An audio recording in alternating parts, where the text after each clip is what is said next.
Hello BookTube. This is the next installment in the ShakeTube series, The Merchant of Venice, or as my friend liked to call it, The Virgins of Venice. Of all the Shakespeare plays that I have read so far, this one has to be one of my favourite, both for plot and for girl power.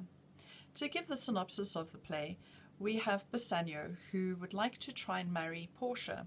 So he goes to his friend Antonio, the merchant, and asks him for a loan. However, Antonio does not have any money on hand, as all his ships are out to sea, so he tells Bassanio to go and see if he can get a loan in his name, in Antonio's name.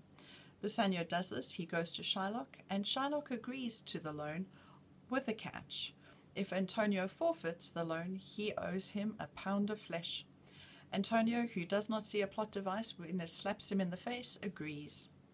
Bassanio then takes the money, heads off to where Portia lives, wins the challenge of the casket, which I'm not going into here, and then wins her hand in marriage. The two of them get married, only to learn that Antonio is doomed. All of his ships have sunk, he is now broke, and Shylock wants his pound of flesh. Bassanio goes to be with his friend Antonio, while Portia, being far more practical, comes to light with the plan. She disguises herself as a young man and lawyer and heads off to argue Antonio's case.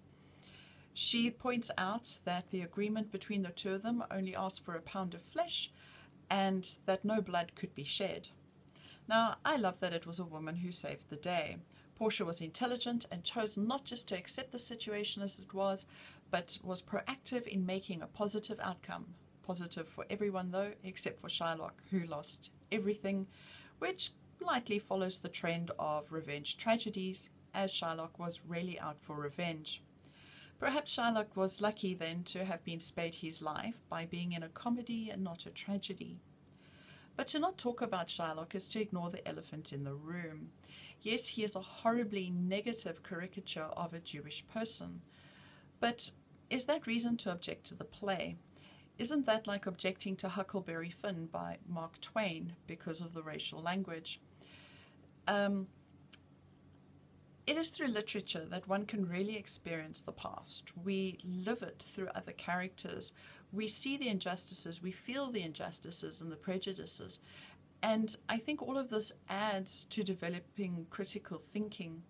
The fact that all the ShakeTube videos that I have seen have discussed the negative portrayal of Shylock being Jewish and tried to lightly label Shakespeare as anti-Semitic at least shows that evolution of thought has happened. Before I carry on with this, I just would like to add in a note about the time. This was a time where there was no such thing as human rights, where there was no such thing as freedom of speech, and it was dangerous to agree with the monarch at the time. People were being executed for being Catholic or Protestant. It depended who was on the throne. And although I'm not using this to make an excuse for these plays, I don't think that Shakespeare and his troupe were in it to make social commentary. I think they were in it to make a living. But having said that, for all the negative stereotyping employed in Shylock's character, Shakespeare did not make this as cut and dried as it seems on the surface.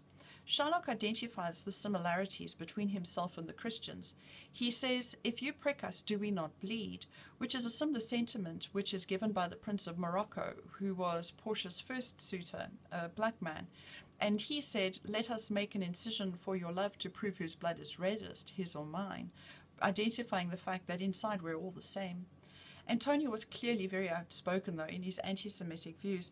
I remember reading this as a young teenager, thinking that he deserved what he got. And if I could have picked that up as a teenager, I'm pretty sure many people did then too. But it seems that everyone was oblivious to their prejudice, forcing Shylock to convert to Christianity, as though a different religion would make him a different man. If I had one complaint with this play, it would be the cheesy ending, where we hear that some of Antonio's ships have made it, because all it lets you know is that life is unfair and that the popular folk will have all the luck. But that is my feelings and thoughts very briefly on The Merchant of Venice. Thanks for watching. Bye.